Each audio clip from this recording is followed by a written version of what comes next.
Howdy folks, my name's Casey. I'm here to take you on a little adventure where we're gonna see stuff like this.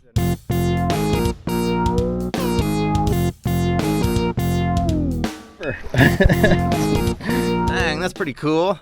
So with today's trip, I had to call an audible. We were gonna do the Ichetucknee.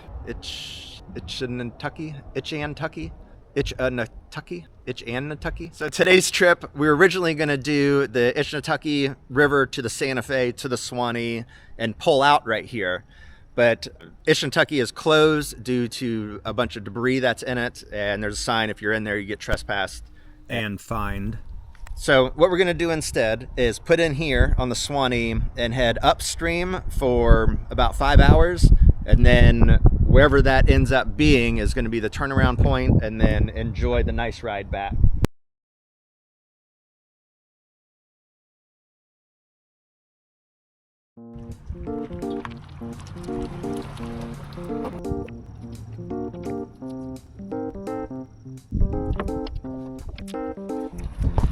For a day trip, I feel so light. Like I don't have enough gear. It feels weird. Yeah, the front hatch is empty. The center hatch has fishing gear and my phone, but yeah, that's it. Not much.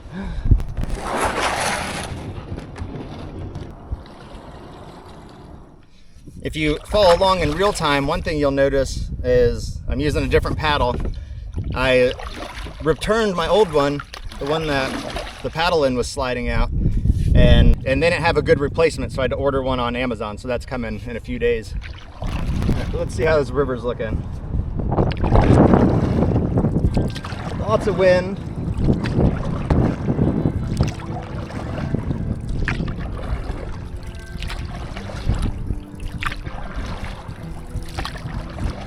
Yeah, once we get set in the direction of the wind, it's pretty easy and calm.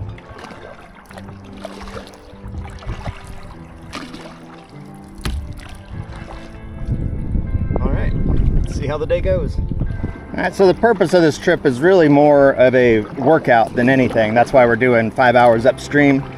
Not expecting to go far, just looking for that workout aspect of it. And we brought the fishing pole just to have a little fun along the way. And if we see any side cuts to springs, we'll take them. I didn't really look at the map. I don't know where anything is up here, but we are going against a pretty steady current, which you can kind of see along the posts here. So the water's flowing right here. So it'll be tough. We're not gonna go far, we're just going for time. I'm just gonna pull up here real quick so I can put a lure on and then put electrolytes in my water.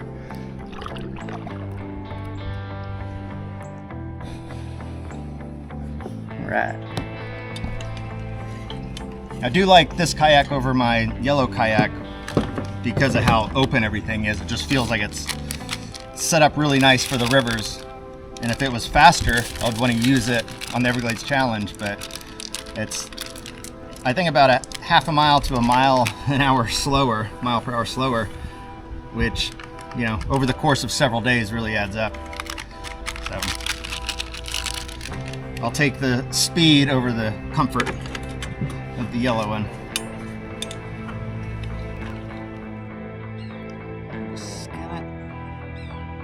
Alright, so we're ready to attempt to fish.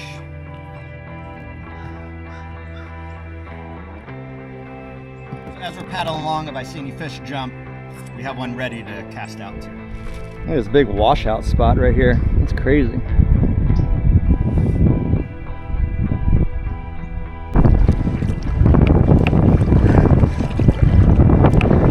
This wind is ripping.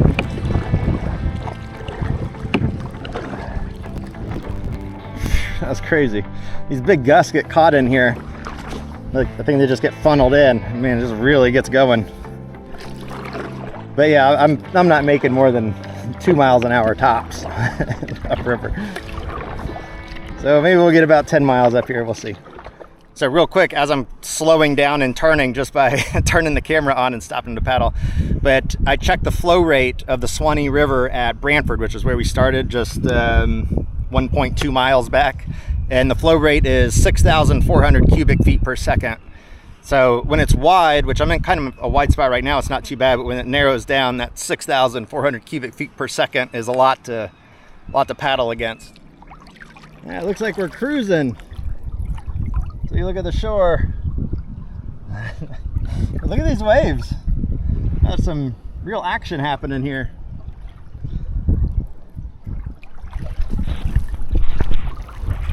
It's pretty crazy. I wouldn't think that a river could turn up like that, but now I'm getting broadsided here. There's a tree up here with a bunch of big turtles in it. They'll probably jump before I get there.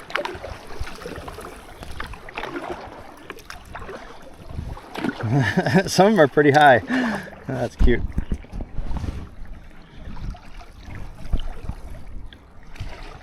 Oh, there you go. That one's like, I climbed halfway up this tree, I ain't jumping in. It's too far. So these waves that are going in my direction right now, I will have to paddle into them here in a few hours. So hopefully there's a wind shift or they die down a little bit.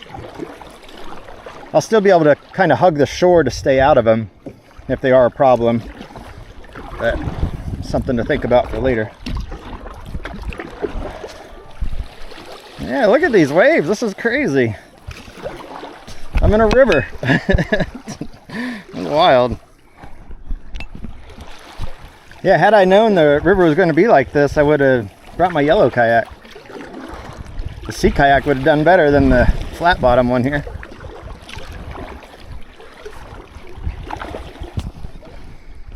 Check out that sign. Danger, jumping sturgeon. That's awesome. This is a pretty cool section of the Suwannee with the high banks, the high sandy banks.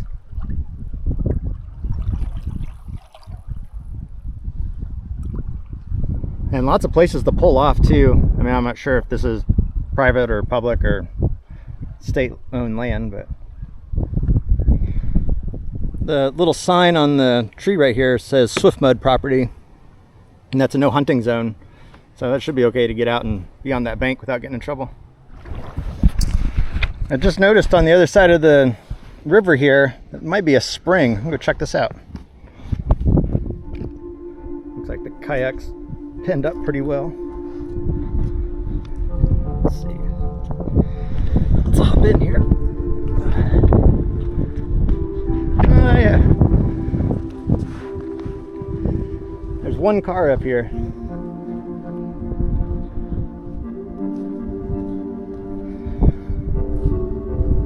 Pretty.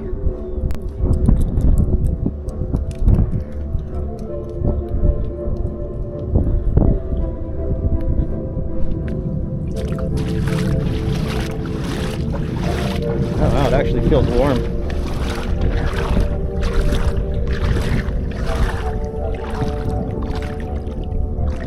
Very cool.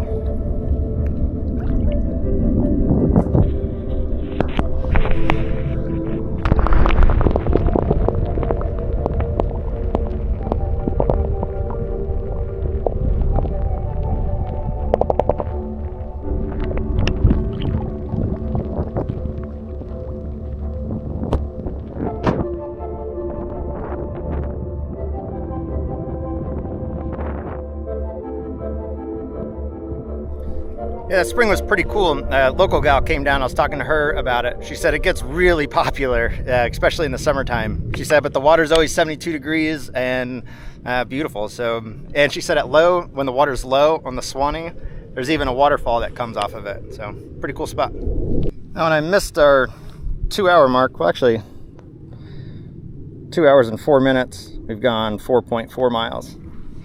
So, cruising along.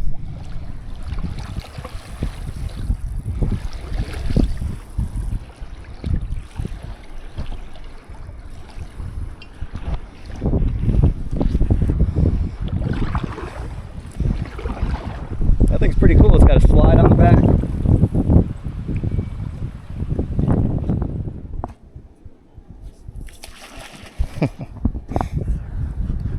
Alright, yeah, that sun is like really bright. I almost got to hold the camera back here. If I bring it around, you'll lose color. but we are 6.3 miles in. Oh, just updated, 6.7. That's actually good. So 3 hours, 1 minute, 6.7. So we're maintaining the 2 miles per hour, which I wasn't real sure if we'd be able to do in this current. It is like really cruising. So I can't stop paddling at all unless I'm touching the shore, or I'm instantly going back. So, but I want to eat some calories real quick, just like a protein bar or something light, and drink some water, and then we'll press again. Looks like the Suwannee River has beavers. That tree's been chewed on right there. Wanted to see what kind of footprints were around here. There's not really many, just these little marks right here. But yeah, that's beaver teeth chewing through that. I know that this camera does not going to give this justice, but the water's literally white capping on the river. It's crazy.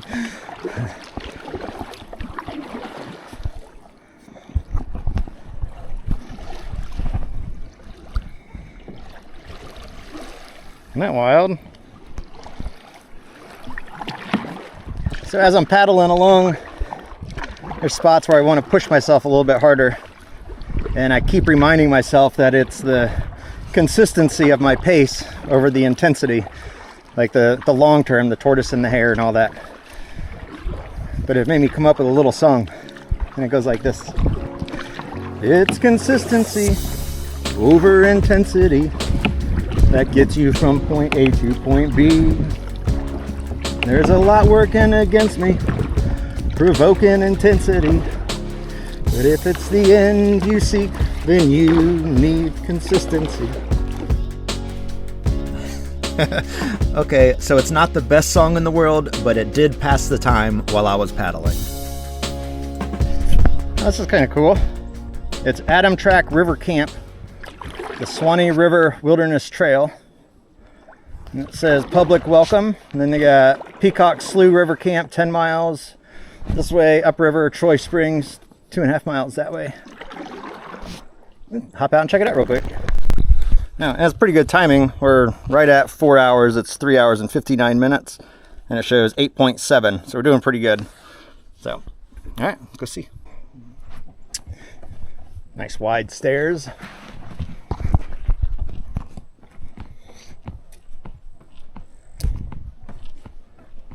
Yeah, I like the bathhouses. Oh yeah, this is a really cool spot. You got the manager over here. Some more picnic tables, places to cook out.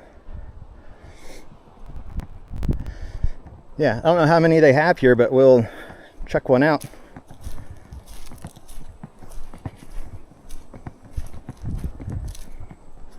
Got a nice fire pit.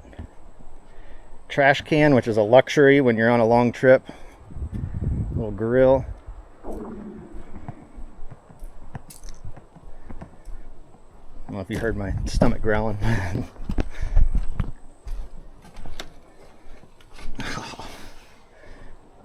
So nice.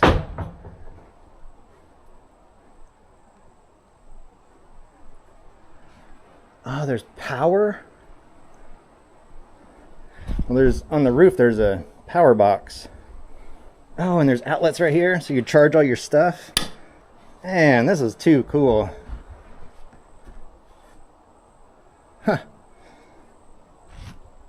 Yeah, I'm gonna have to do a long Suwannee trip and just hit all these little campsites that are along the way, because this is too nice. Oh, and there's a water spigot right here to reload your water. Right there. Yeah, this is really cool. All right, but I'm gonna get back on the kayak and push for another hour. I didn't notice these when I walked up, but these are to store your kayaks.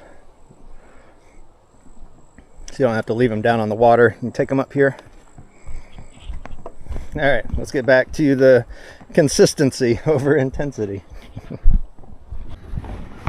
Here's a little spring right here. Just right off the river. Main river's right there. Paddle in here and check this out real quick.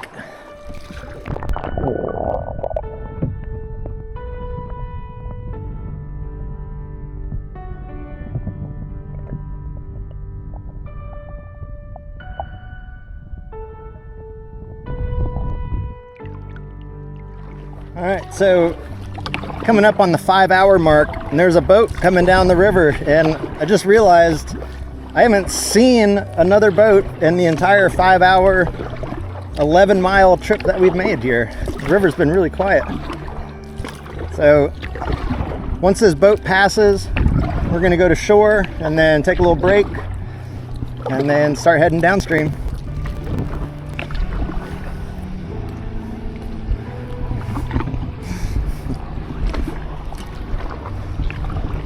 So from this bank, just right over here, there's a little tree and there's a little flat spot. That looks like a much better place to take a little break. So I'm gonna go to that tree.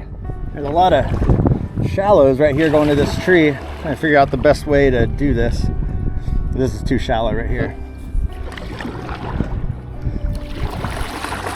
I'm just working the current. Yeah, come up on that far side right there. Might be able to land it.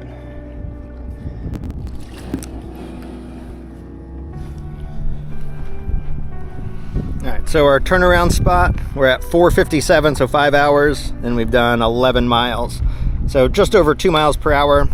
I did stop a couple times. I was still able to maintain just over 2 miles per hour, which is pretty good going upstream. And I don't know if you can see that current on that water, but it's cruising. So what I want to do is eat, and then I want to do just a solid hour back, just to see what my mile per hour average is, and then make adjustments from there on how much I want to fish. I do got to get back to the car before dark. So yeah, I think this side kind of captures the flow a little bit better. There's some sticks sticking out of the water right here. You can see the water just getting rushed around them and all the way up onto that far bank. It's fast. Can't wait to go downstream. It's gonna feel great. All right, so the wind's kind of blowing from all directions. It's hard to find like a good safe spot. So I'm probably gonna cook inside my kayak. I'm gonna lift that hatch up and then set it down in there. Just make sure there's no heat getting on anything. And that'll give me my best wind block. And I'm gonna have some of the standard chili mac. And then we'll press on no later than 3 p.m. So we're gonna take a half-hour break and then hit the road. Should work.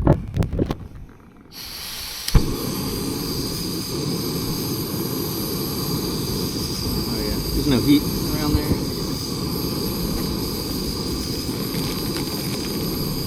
Yeah, that'll work. Sweet. Yeah, I can see where like the current kind of turns. I can try and fish right here.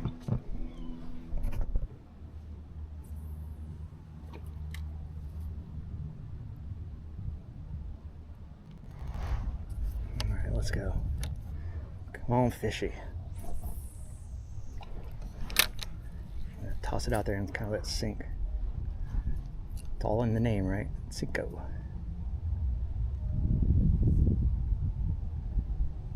All right, trying over here where it's a little slower.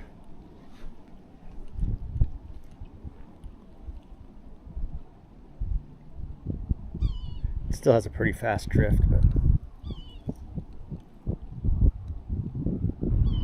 All right, well, no luck fishing, so I'm gonna get everything packed up and eat. I got 10 more minutes on my break, and then, so I'm gonna get the food down and then get on the water. All right, it's 2 minutes past break time, so let's get out of here. I'm ready to launch. It's gonna be awesome. As long as I don't get bit by an alligator stepping out of here. All right, so I'm not gonna push myself. I'm gonna paddle with the same effort as I did coming here, but just see where we're at when we get down there.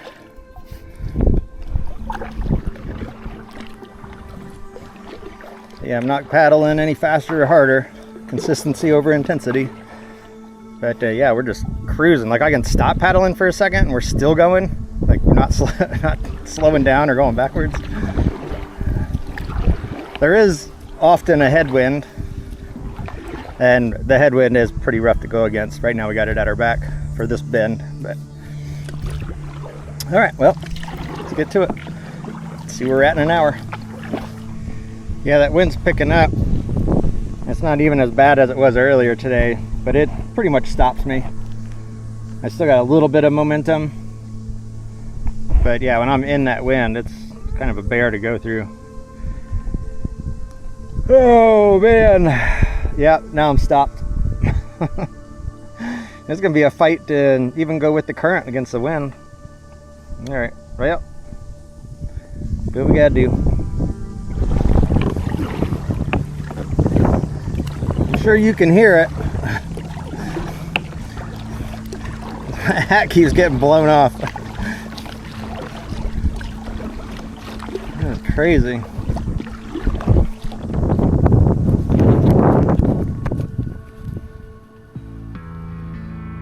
There's that 6-foot alligator on the beach again. Hey, little guy. There's an alligator snapper right over here. Wow. I don't get to see these very often. Let's see how close I can get before he freaks out.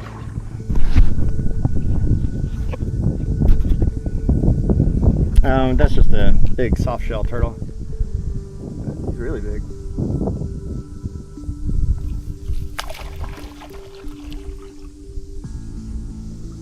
£20-pound turtle right there. All right, so hour number 6, that past hour that we've just paddled, we've gone about just over 4 miles. So we're going twice as fast, so that should average us about 2.5 hours to get back. So we got, if I paddled, an hour and a half to get back.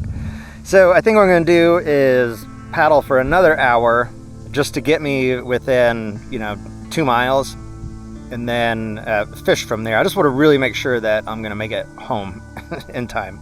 So I just don't want the car to get towed like right at dark. So I don't know this boat ramp at all, so I don't know how strict they are. I missed it. There's a gator on that log right there. He's like, did not care. That was funny. As I was rolling up to him, I looked over and he just looked at me and he wasn't going in the water. That was pretty funny.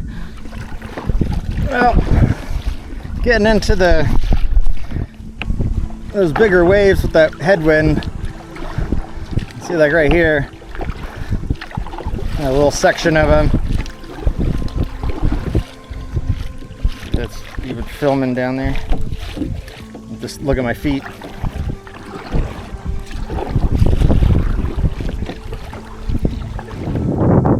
Got to really watch myself and go back to my rule of consistency over intensity, because with this wind, I'm trying to block it, but with this wind stirring it up, like I'm really wanting to like push harder to make my miles. I'm only getting 4 miles per hour, which I was expecting to get 5, and yeah, it's a real struggle. So I'm trying to get at that right consistency and like the steady intensity, not pushing it too hard. So I'm about to run into a pole. That's the jumping sturgeon sign.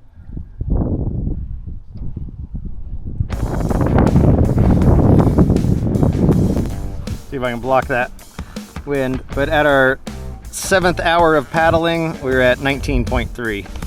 So just since I've shown every other hour, that's where we're at.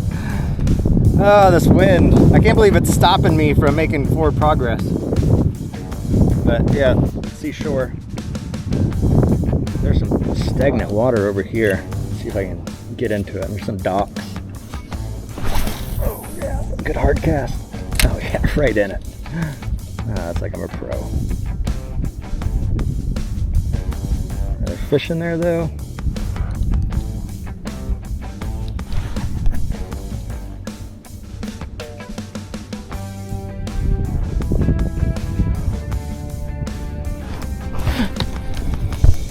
Snagged. Nope.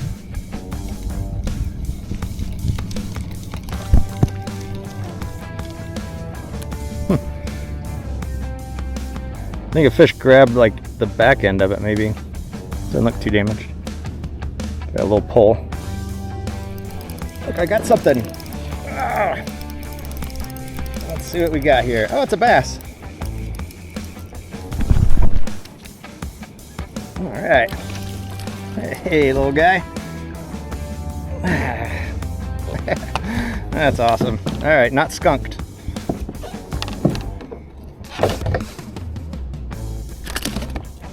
Easy, buddy. All right, we'll do it this way. Yeah, I don't know what size that is. About a foot.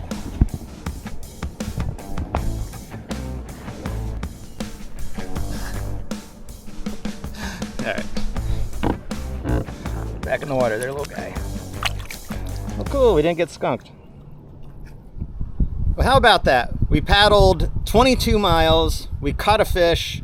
And we're back with an hour to spare before sun goes down. So our total paddle time, or total time out, was 8 hours and 18 minutes. And we took the half-hour break plus all the little walks that we did. So over 7 hours of paddle time for 22 miles. So not too bad for going upstream and then into the wind. That was pretty brutal. So it was a workout, which it was supposed to be. And had a really good time. It was a nice river. I'm definitely doing this again because it's right by my sister and brother-in-law's house. And I want to do the Ichetucknee and the Santa Fe River also, which is right here. So lots to explore in this area, and I have a place that I can crash. So we'll spend more time here for sure. So anyway, 2 more weeks till Everglades Challenge if we're watching in real time. So next week's going to be another hard paddle. The last week, I'm probably just going to do a lot of light workouts at home just to maintain. And then it starts, like it's right around the corner. So I'm ready. I'm mentally ready, physically ready. So ready to do this. So thanks for watching, and I'll see you all next time.